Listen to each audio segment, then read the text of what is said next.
my periods.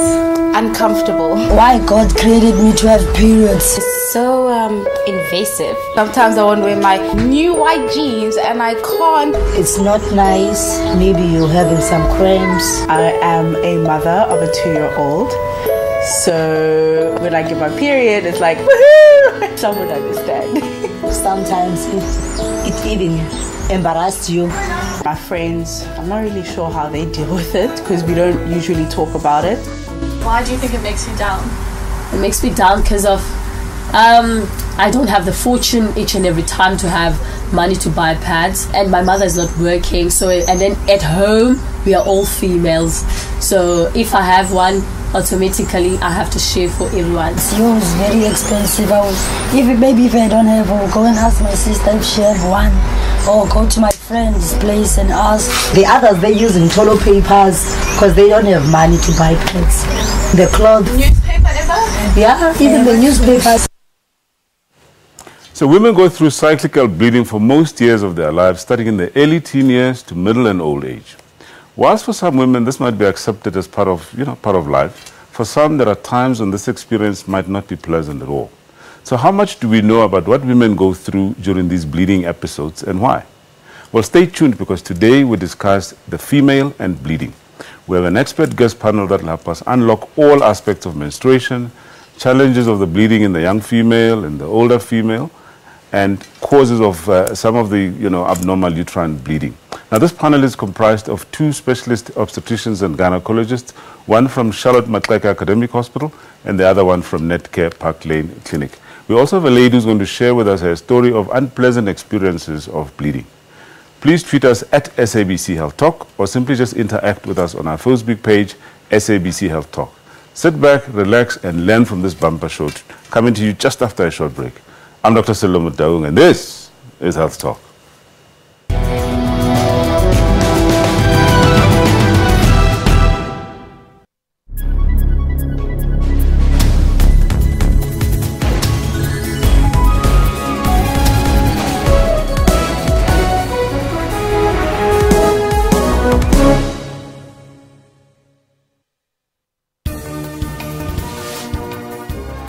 Well, a very good morning and welcome to AM News live at 10:00 hours across all Central Africa regions.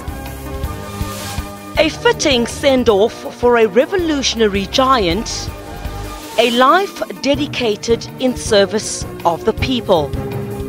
The result means that the Swallows are out of the ABC Multiple League and drop to the amateur 4th tier of South African football, the SAB League. Tune in on AM News every Saturday and Sunday from 10 hours.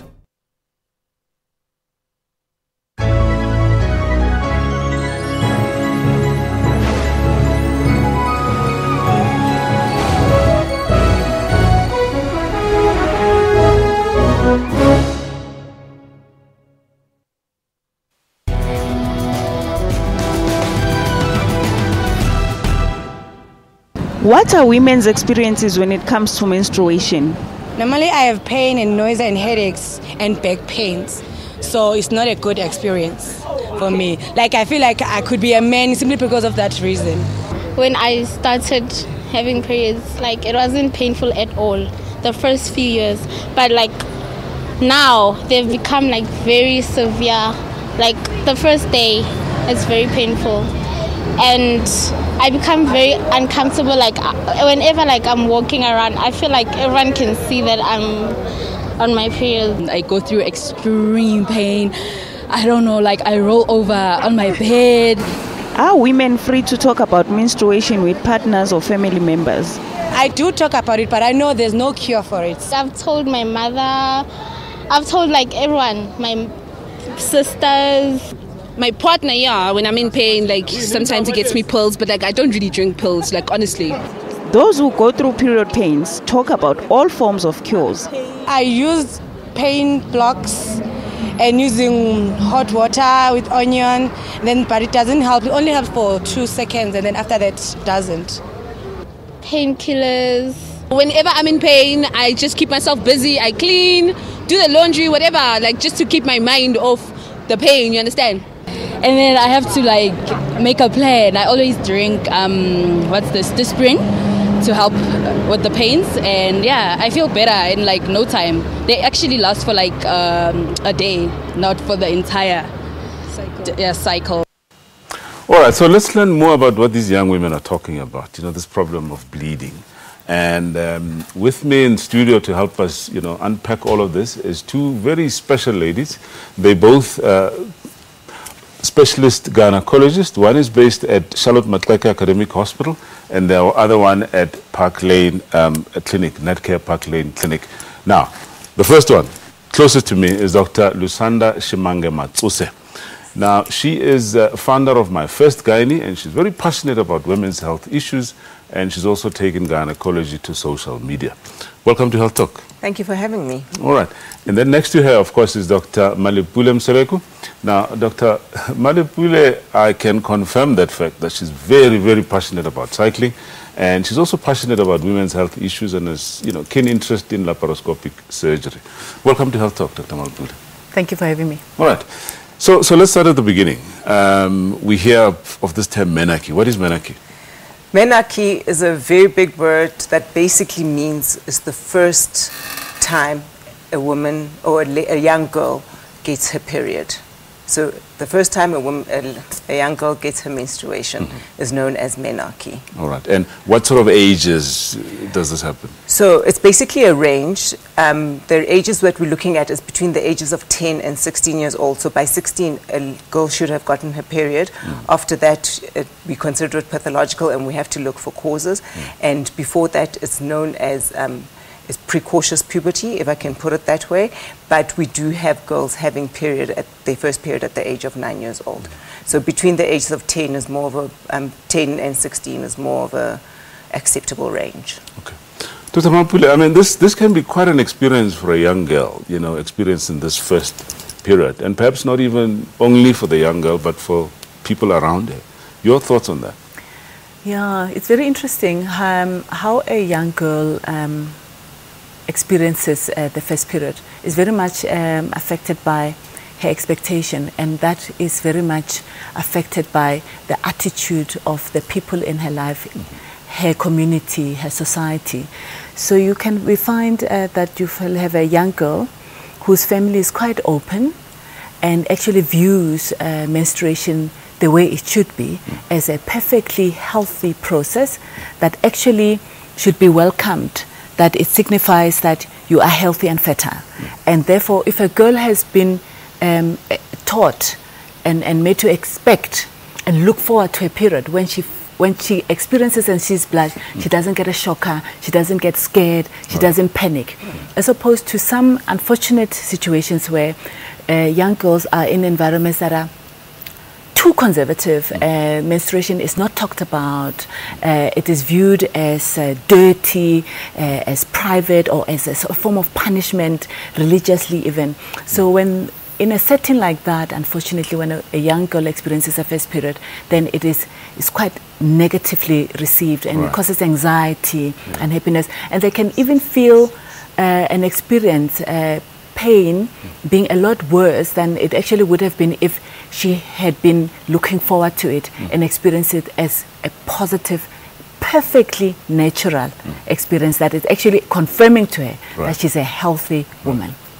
And this often obviously happens when the young girl is at school. Yeah, and also the attitude of the environment, the school, her friends, the school's attitudes, the teachers. If they're viewing it as a bad, negative, dirty experience, then she's going to want to they feel ashamed, they want to hide it, they actually want to even reverse time and remain young, or they wish they were boys. You know, it's very unfortunate. But it can be made, and it should be made, a very positive, because that's what it is actually. It's natural and it's good. It's how a young girl will get confirmation that you have developed normally. You are now becoming fertile. You'll be able to bear children, which is what every woman wants, what every family should want for their daughter. Perhaps not young girls, but yeah, I mean later. But let's talk about the why. I mean, she just said that it's a natural process. We hear about the menstrual cycle. Just you know, give us a glimpse of what this is actually. Okay, so As the word suggests, the menstrual cycle is something that happens on a cyclic basis. Right. So it occurs every month. And it obviously differs from woman to woman. And how will you know if you're having a normal menstrual cycle? It's just about keeping something basic like a menstrual diary. So basically, like I said, it happens every month, right? So normal cycle is between 21 and 35 days. What I mean about that is when you have your first period and the days in between till you have your next period. Okay. That is the cycle. So right. that varies between 28 and... Well, 28 is an average. Right. It's an average, but not everyone has a textbook 28-day cycle. Okay. Right. So it may be more than that or less than that. Right. And it's also about how many days the woman bleeds for. Right. So she can bleed for 3 days up to 7 days. Right. Any more than that, then we consider that as prolonged bleeding, and it's something that we might have to look at. Okay. So what is this bleeding? I mean, why should there be bleeding? What actually happens in the womb? So simply put, the womb has different layers, but the layer where the bleeding comes from is called the endometrium. So that is the lining of the womb. And during your menstrual cycle, you basically build up that lining. And then when you have your period is when that lining is shed. And that is just really basically explaining what happens when a woman has her menses. Yeah. So you spoke earlier about, attitudes of people and knowledge. There's often this notion that when that lining is shed, it's actually dirty stuff that's coming out of a woman. Please just clear this for us. Let me clarify that. Thank you. The uterus or the womb has a lining, like Lusanda has explained. We call it the endometrium. And then there's two small glands on either side of the womb of the uterus called ovaries. They produce hormones. And they produce the eggs that may not be fertilized, and that's where we all come from. Eggs that are fertilized by sperm and we become human beings. So on a cyclical basis, one of the ovaries will release one egg, and that's called ovulation. Now this egg is then picked up by one of the tubes, one of the fallopian tubes, and it travels to the uterus. Now while this is happening, the lining of the uterus, in response to the hormones that are produced by the ovary, which is called estrogen, in response to that, it thickens up. And when it's thickening up, it's thickening in preparation for the possibility that that egg that's being released, that's being ovulated, might be fertilized, and therefore an embryo or a developing baby might need to land in a warm, nourished, warm, with full of nutrients. So it's going to land on the thickened lining called the endometrium. Now this thickened lining, to provide the nutrients that are in blood. So this is a lining that is thickened and full of blood, but this blood is full of nutrients to feed a possible developing fetus. So that's why it's important that people understand that it's a good thing. Okay? So if, like happens in most cycles, that egg that's been released does not get fertilized. So there's no embryo, there's no pregnancy, then there's no need now to feed a developing baby. So then that lining will break down, and then we shed it. We shed it because now the body is going to make a new one for a possible baby the next cycle. And that's what it is. It's not dirty, it's actually good, healthy blood full of nutrients to feed a developing baby. But when there's no baby to feed, the hormone levels from the ovaries will change, and that lining breaks down, and we shed it. Then we start building another one for another possible embryo the next cycle, and if it doesn't happen, we shed it. So we keep on just building a possible feeding of full of nutrient lining of the uterus, and that's what it is. Exactly. Okay. On that point, we're going to go for a quick commercial break. When we come back, we now look at some problems associated with this normal menstruation as we described it. Please stay with us.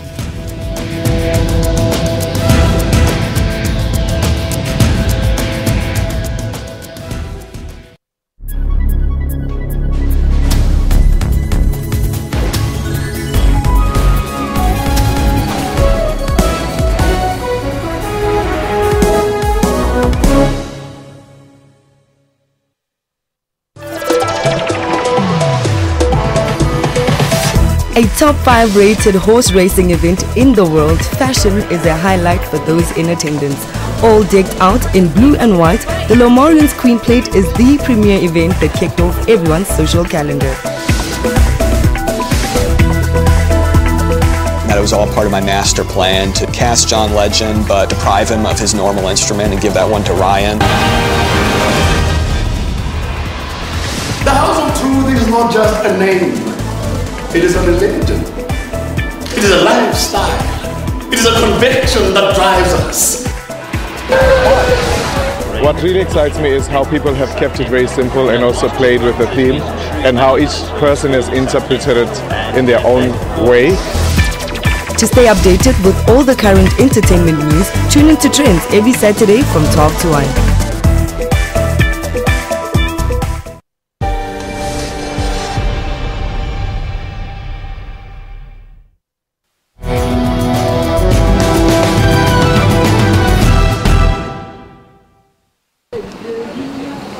Do young men understand what menstruation is? Women get discharge, I think.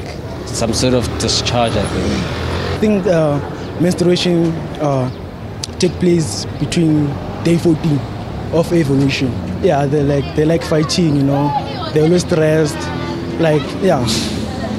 It's a process whereby an egg has to be ready and something. I know that like they wanna be lonely and stuff. They're afraid to be with guys. They'll tell them no, like and stuff. Are their views different to older men's understanding of menstruation? Definitely sure. At my age, I don't understand anything about it because my kids are already old. I never come in contact with those things, you know. After ovulation, she start to have some rupturing of the part of the, how do you call it, the ovum, where the ovum is stored. It happens every month, and that's where we need to give some women some sanitary pads and tampons. As men, we must support them. We must understand this time my woman is on period. There's something that she cannot do, there's something that she will do, so that I give her the support that she needs. Do young men think women should talk about menstruation with men in their lives? For women who respect themselves, like it will be hard for them. It depends on kind of girls. It depends on who you are, and there are those kind of women whereby like they are free, like they have energy, papa and stuff. Like they share everything about their lives. I don't think so. No, it's not. It's easier because you guys are women. So woman to woman, it's very simple. What about the older men? Because you remember back at our primary school, we used to laugh at the teenage girls when they start to have their menstrual cycle. So it's very difficult because of our culture. But in the modern society, I see men buying some sanitary pads for their partners. I think it's improving with education and time. As time changes, before then it was like you can't talk about it. But nowadays it's something that like we as parents or we as men, we must be open so that our children can also be open and also talk about it. Because like let me talk about before. There was this rule that a woman cannot cook while they're in periods. But what is that? But you can go to a restaurant and buy food. How do you know that person is not on period? So it's something that times is changing. We must also go with the flow. Times are changing indeed, and we need to know about these things. I mean, this just goes to show the level of information out there about what menstruation is. At least one thing they're getting it right is that it happens once a month. All right. So I'm with my two special guests, Dr. Malepula on my extreme left and Dr. Lusanda, closest to me, both specialist gynecologists. Dr. Malepula based at Net Care Park Lane Clinic and Dr. Lusanda at Charlotte Maxeke Academic Hospital. We were talking earlier in the previous segment, okay, we're not going to comment on how much men know about menstruation, but we're talking about this normal period, okay. Yes. There's obviously problems sometimes associated with, you know, the young girl experiencing her periods. Pain, let's talk about pain. Why should others have pain and others don't? So the pain that you get during your menstruation is known as dysmenorrhea, right? And there is different levels of it, and it's also on an individual basis as to how much you can actually tolerate pain. And there is that dysmenorrhea, which is actually pathological. And with that, it needs to be investigated, it needs to be treated. And the reason why women would get pain during their menstruation is the fluctuation of the hormones during their period. And also remember, the womb is a muscle. And when it's shedding, it contracts and it relaxes, and they get that sensation of that pain when the womb contracts. So not all ladies experience it, but some more than others. So some of them, Dr. Malapule, would say, well, you know, it's normal. I must go through pain. I expect to go through pain every time. But some go to an extent of, you know, being incapacitated. They can't do anything, and they need to do. What is the reason for this difference? And at what point, at what point should they, should any lady out there say, you know, I need to go and consult? Yeah. As Lucinda said, so this pain that is almost like within normal range, that happens with the period. That happens because when the lining of the uterus is being shed, to be pushed out, the uterus contracts. But what is acceptable is that the contraction is at its worst at the beginning of the period, when the lining is at its thickest. So that's why a day before or the first day, sometimes a little bit into the second day, but mostly the first day, you'll have the strongest contraction of the uterus. And women that experience that pain get to know that actually it's going to happen for a couple of hours and it's going to go away. So they get used to it? They get used to it. And mostly when it is that kind of period pain, which we call primary dysmenorrhea, it does not indicate that there is something wrong. There is something wrong, or a woman should suspect that there's something wrong and have it looked at if all along you've been having a certain amount of pain on the first day, it then changes pattern. It gets more intense, it gets more severe, and it lasts longer. And also associated with it is that now it's longer, that the blood that's coming out now is a whole lot more, particularly with clots, and it's excessive. Because when now the pain is severe and is lasting longer beyond day 1, day 2, day 3, day 4 of that period, and sometimes associated with more and more bleeding with clots, then it is letting us know that it is more than just that natural contraction at the beginning. There's usually a disease process going on, and that can be an infection, that can be abnormal growths in the uterus, very commonly called fibroids. There can be also a disease that we see more and more now called endometriosis. So when there is, when it's getting worse, it's changing pattern, and particularly if it is so bad that it interferes with your normal activities, it interferes with schooling, it interferes with work, it affects normal activities, exercise and all that, then a woman should go and have it looked at, because there is probably something wrong and something can be done about it. Okay. Let's stay with the young female and move away from pain now and talk about the regularity of the periods, because oftentimes you hear young girls say, my periods are not regular. Just, you've described to us what's normal, but what would be classified as irregular? Okay, so before I actually tell you what irregular is, it's just there's a notion out there that you must get your period on the same day of every month. Right. But we know from month to month we don't have the same amount of days. So, and sometimes ladies will think they have irregular period because they're not getting it on the 5th of the month every month. And like I said, you know, the cycle varies between 21 and 35 days, which is acceptable. So you may either have a long cycle or a short cycle. Where it becomes an issue is if you start missing your period, right? So sometimes maybe you'll have it the 1 month and then you'll skip 3 months and then you have it again, or maybe you just stop having your period altogether. But also note that in the beginning of your period, when you have your menarche, the first time you have your period, normally young girls do have irregular periods, and that's basically your hormones in your body just getting some sort of balance, and then they become regular. So when you're having irregular periods is when you're having now missed periods, or you're having more frequent periods. So you have your period more than once in a month. Then that is considered irregular cycle. But with that being said, if you miss your period the 1 month, it does not mean now you've got an irregular cycle. You may mean you're pregnant. it could mean you're pregnant. But then the next month you have your period, and then you carry on having your period as normal. Usually we want to look at 3 cycles before we can say, okay, you are having an irregular period. And that's why I always advise young patients, keep a menstrual diary, because people can't, and ladies, they can't really remember, not everyone can remember their menstrual cycle as it is. And that's why the default setting is to say, no, I normally get it on the 5th of every month, and then last month I actually got it on the 10th. But it just depends on your cycle, and you can only really ascertain that if you have a menstrual diary, so you can see what a lady's cycle is. Okay. Let's talk about the amount of bleeding now. Oftentimes, you know, some of the ladies will say, I bled just a few drops. The others would say, I bled like you'll never believe. What are the causes, and how do we deal with you know, these different?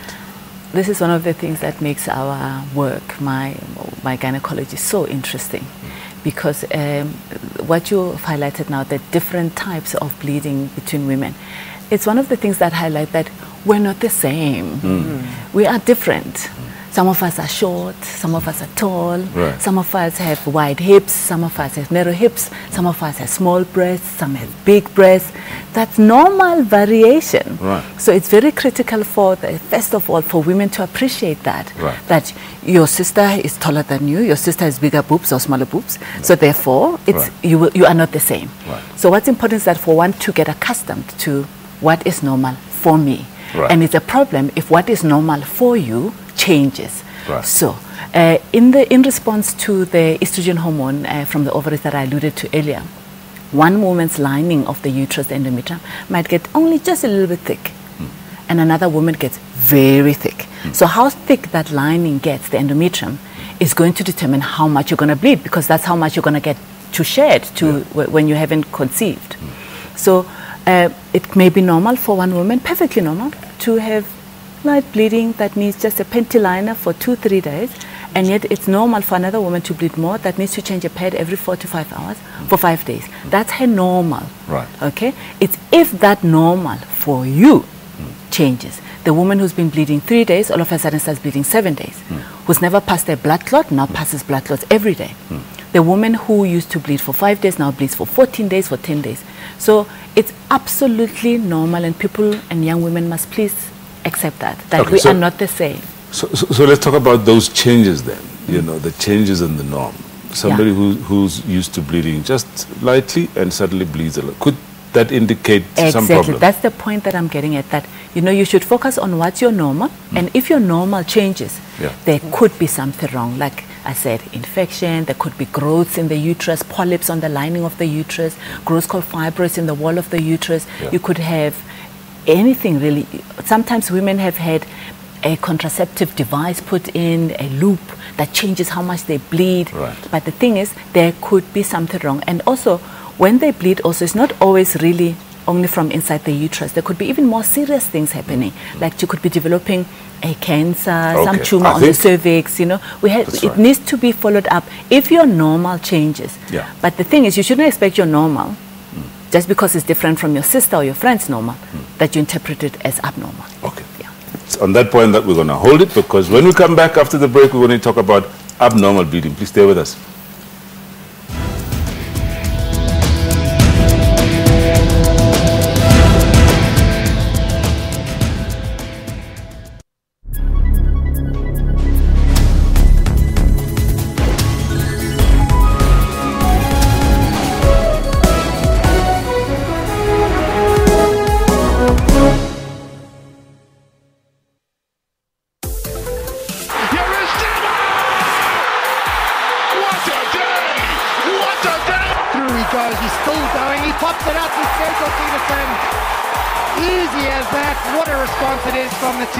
Brilliant score. Imran Tahir produced a superb performance with the ball. The Proteas leg spinner put his side in the driving seat, scalping 3 wickets for just 18 runs. Gifton Gope is flying toward third, and he is there with a triple, his first in the big leagues. It is a Ferrari front row lockout, unless Hamilton can get on pole, and he can't. Ferrari, for the first time since France in 2008, have locked out the front row. For all your sports news, keep it locked to Sports Live every Saturday and Sunday from 20:30. All right, we talk about a healthy lifestyle, but what is this healthy lifestyle? What we're talking about really is you are healthy in those 3 areas of life: body, mind, and soul. Before you embark on a weight loss journey, rather first speak to your person who has your complete clinical picture. Ideally, your plate should look like this. Half of your plate should be fruit and vegetables. A quarter of your plate, starch. Quarter, protein. Tell you some of the things that I really enjoy doing for that bottom pouch as well as for cardio. So you do your kicks, you kick back. Join Health Talk every Saturday for all your health news.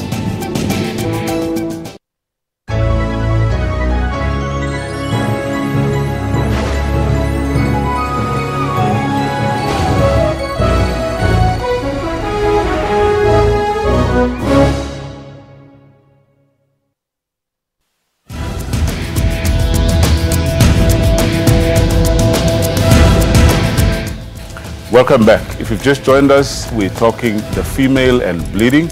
And if you've been with us, thank you so much for staying with us. We have 2 special guests in our studio, 2 specialist gynecologists, one based at Charlotte Matlake and one based at Park Lane Clinic. And we're now joined by another special guest. It's Martha Henning. Martha is somebody who suffered from abnormal bleeding and would like to share her story with us. Welcome to Health Talk.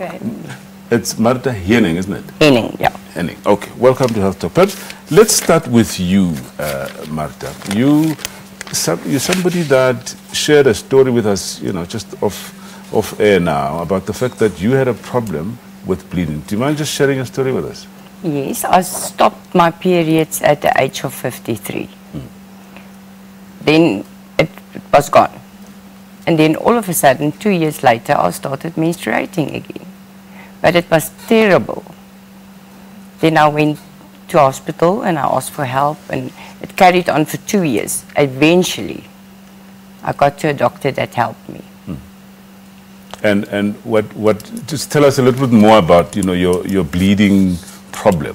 How irregular is it? Was it irregular? Was like it heavy? Twice a week or 3 times a week, or I was the whole month just bleed. Yeah. Like heavy bleeding. Yeah. I go through a pack of pads like a day.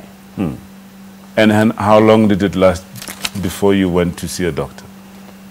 You know, the Afrikaans people grown up like you're not allowed to go to the doctors, and you're not allowed to have a doctor scratched. So eventually I decided for myself, I need help. I need help drastically. Because I didn't go anywhere. I didn't socialize because I was always worried somebody's going to see this. Yeah. Because if I tell my friends, I'm 54, I'm still got my periods, they're like, no. Then I say, yes.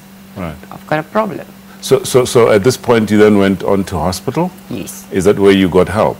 Yes. Just tell us a little bit more. What did they say is wrong with you? I went to Edenvale Hospital. Right. And then they said the surgery is too big there. They can't help me. Then they referred me to Charlotte Maseke Hospital, Joburg Gen. Right. And there I got help. Okay. What type of help? You had an operation? Yeah. First they did the biopsy. Right. And then the biopsy came back and I couldn't see anything. Right. Then they did a scope for me and they also couldn't see what was wrong, and then eventually they operated. Okay. Very interesting, and thank you so much for sharing your story with us. Now, folk, I'm going to read an email that we just received from somebody that was supposed to be with us, but sent us an email to share her story with us. And if you just bear with me, I'm going to read this. It says, "Good day, my name is Kabitwa Nwezi. I'm 38 years old.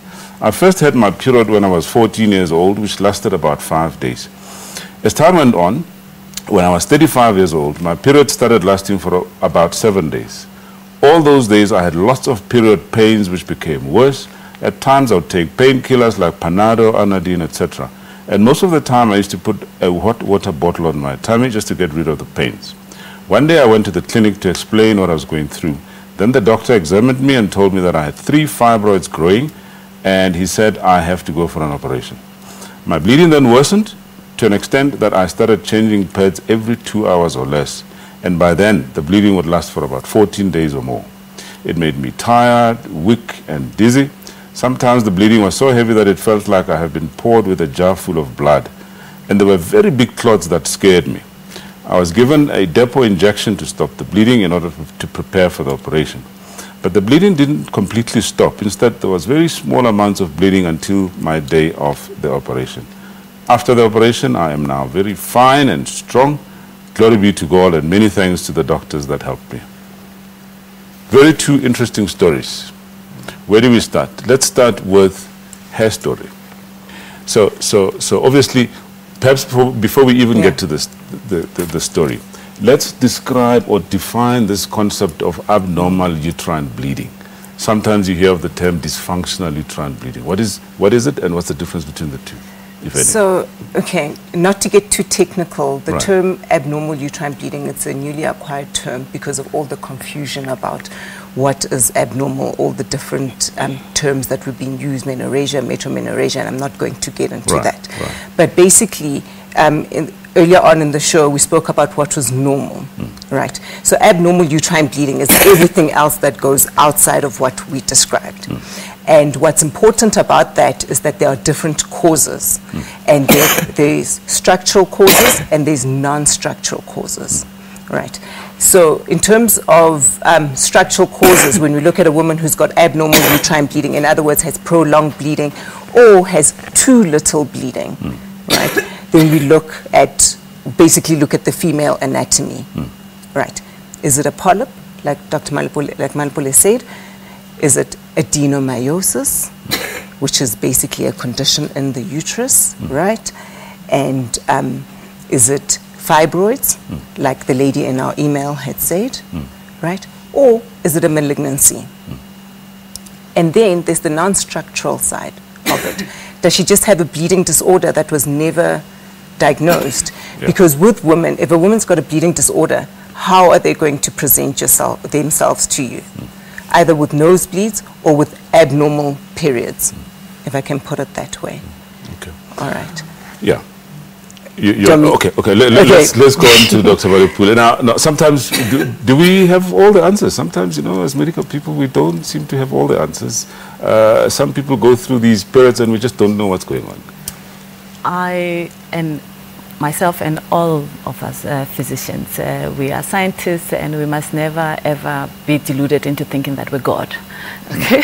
We know a lot.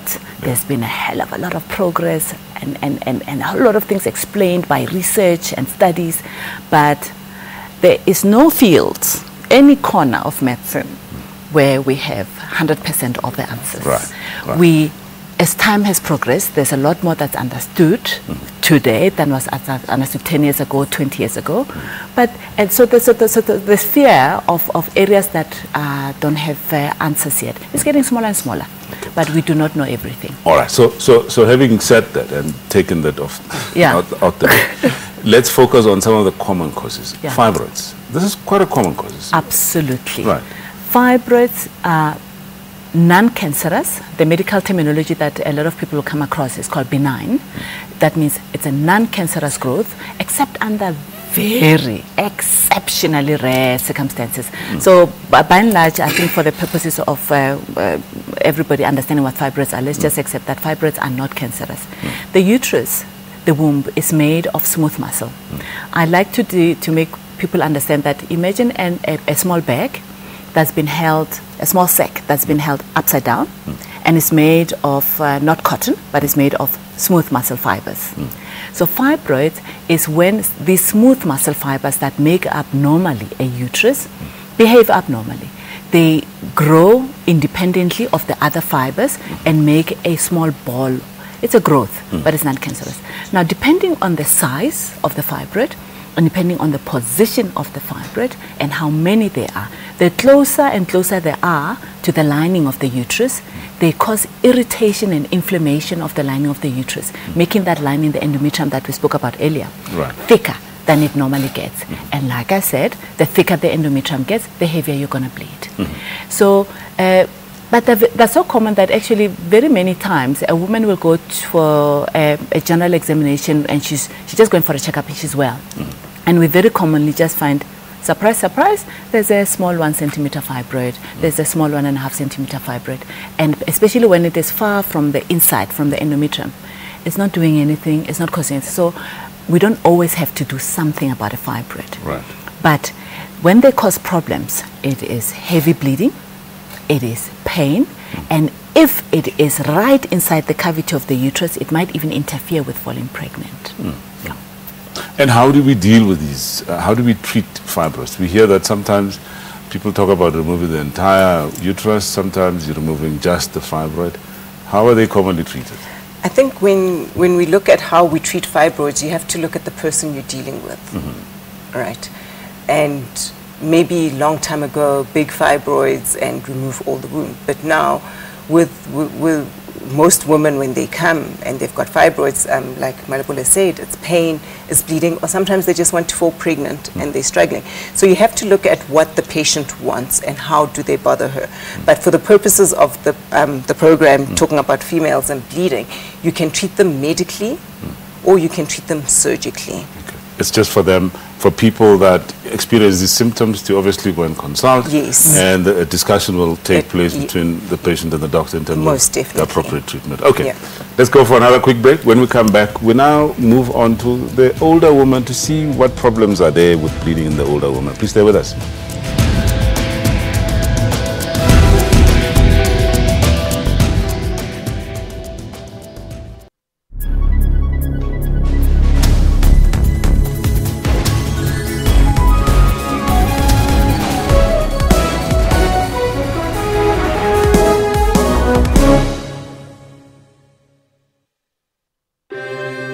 What guides us?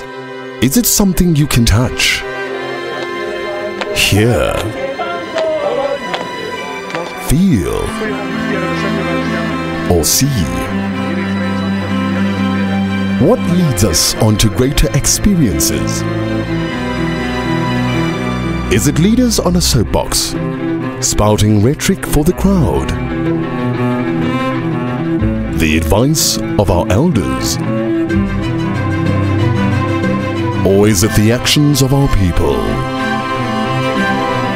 The strength of our beliefs? Or the voices of our citizens?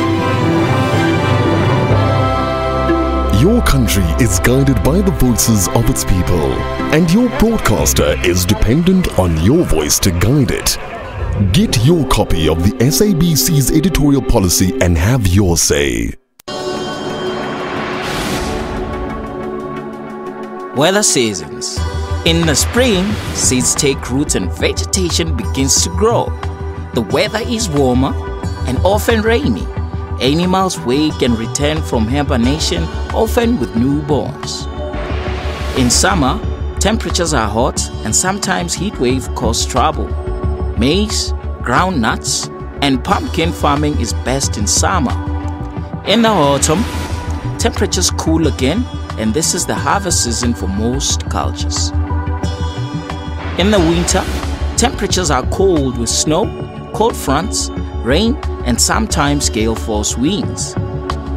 This is our normal way of life here in the southernmost tip of Africa, but that's not always the case, as we on occasion have severe weather like heat waves, super strong cyclones, flash floods, tornadoes, droughts, and many more. Our environment is slowly becoming unsustainable to human life due to rising global temperatures. Catch more of this weather and related issues on Whether or Not every Friday at 10 to 5 South African Standard Time.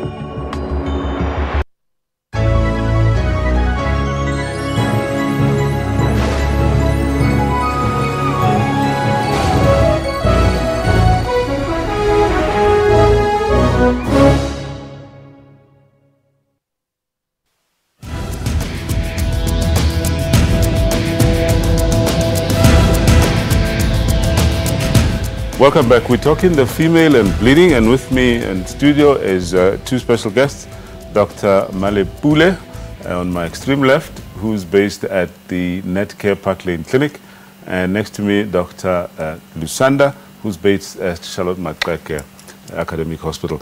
Now, ladies, before we start, we just had a question from, one of the studio people here to say, the issue of what to use when you're on a period. Obviously, we didn't have time to talk about, sanitary pads availability and so on. But the question is around the difference between a tampon and a pad.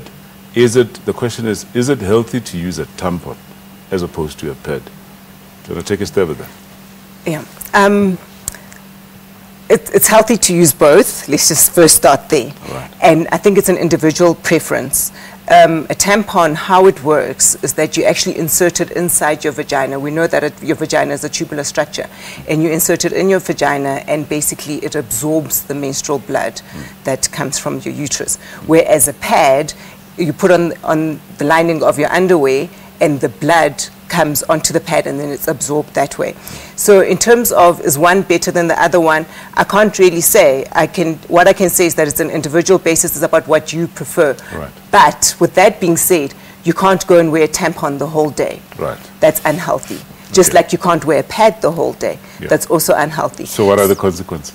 So with a tampon, the most dire consequence is called toxic shock syndrome, right, which is a bacterial infection which can lead to severe morbidity. In other words, a patient being severely unwell and possibly death.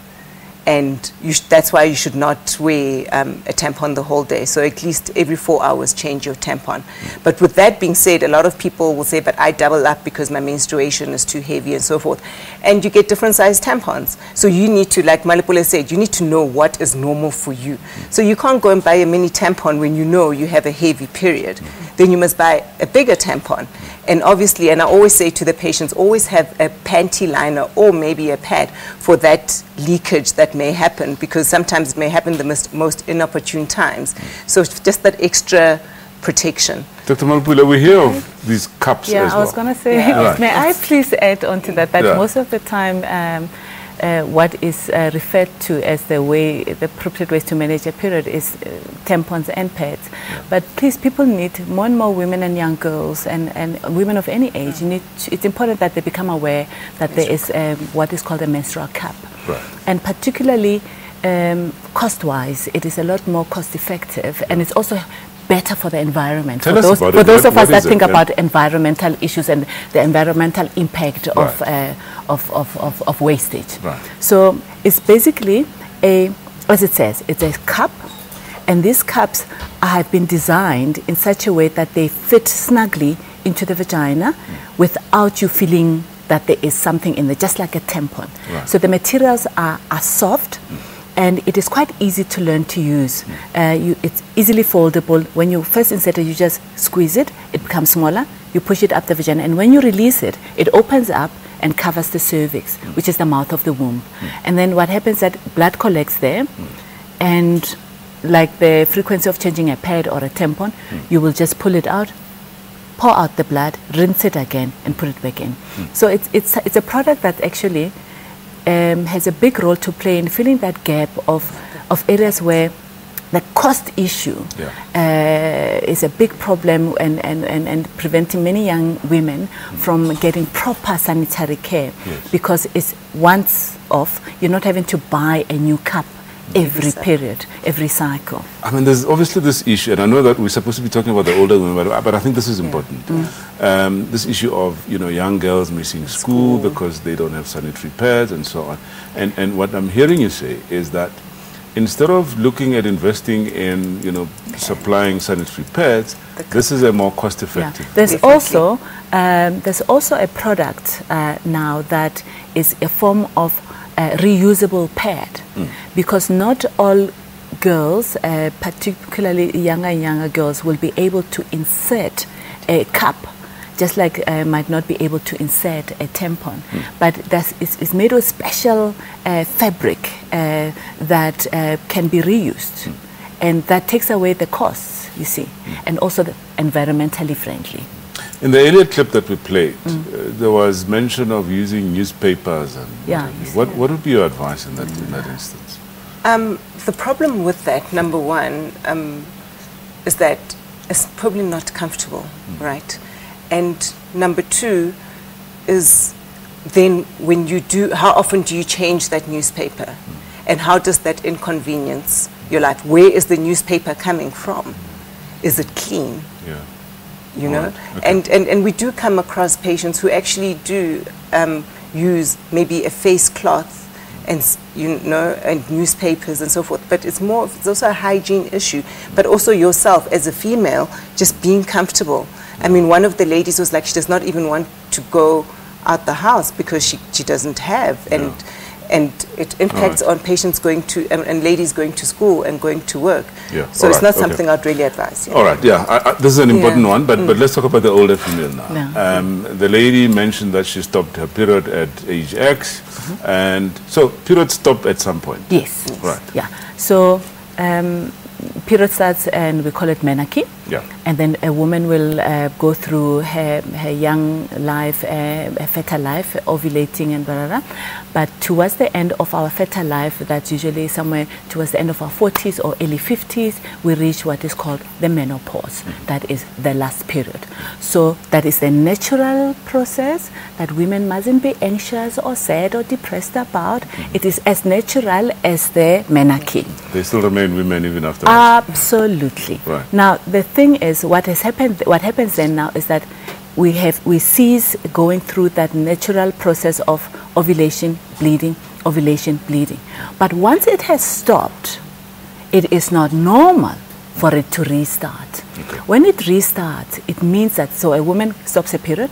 If more than a year after not bleeding, she starts getting what seems to be abnormal periods, it is not normal, because something abnormally is making the lining of the uterus thicken.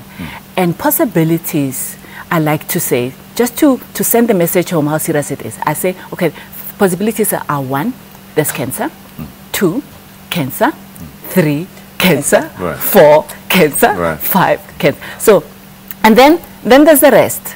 So when a woman has stopped having a period, she's reached menopause, a whole year has gone by, more than a year has gone by, she bleeds. Please remember, 1, 2, 3, 4, 5, it is cancer, cancer until proven otherwise. It is not always cancer, but it is the most serious and the most common that we must make sure is not happening. And that cancer can be cancer from the cervix, the mouth of the womb, or it can be cancer from right inside the uterus. And sometimes it might even be a cancer in the ovaries, which are producing their hormones abnormally again. So it must not be taken lightly. If you have stopped your periods and more than a year later you bleed, please have it investigated to make sure there is no cancer. Sure. The one thing we haven't spoken about is what's called post-coital bleeding. Bleeding after sex. Please tell us about that. Okay, so coitus, simply put, is basically sex. Right. Right. So post-coital bleeding is bleeding after having sex. Right. So you probably might want to know, is this normal or not? Should people worry? Right. So it depends when. So if you are losing your virginity, right, so in other words, you are having your sexual debut, koitaki, right, it's possible that a woman can bleed because of the breaking of the hymen. Okay. But going forward, in the reproductive woman, right, you should not bleed. Why shouldn't you bleed? Because you've got enough hormones in your body to lubricate your vagina. Right. Right. Okay. So the long story, sorry, I'm cutting you because we're running out of time. So essentially, if it happens later on in life, you need to go and consult to make sure that there isn't anything wrong. Well, ladies, it's been such an awesome time I've had with you. Thank you. Thank you so much for your time. No, thanks and for thank you for the wise words, not only for me, but to all men out there in the public. Well, folks, that's it that we had for you today. And remember that we're back on SABC. We see you next time. Please. And until then, please do take care. And thank you so much for all the people that send us emails and tweets. I'm Dr. Salam Down. Do take care.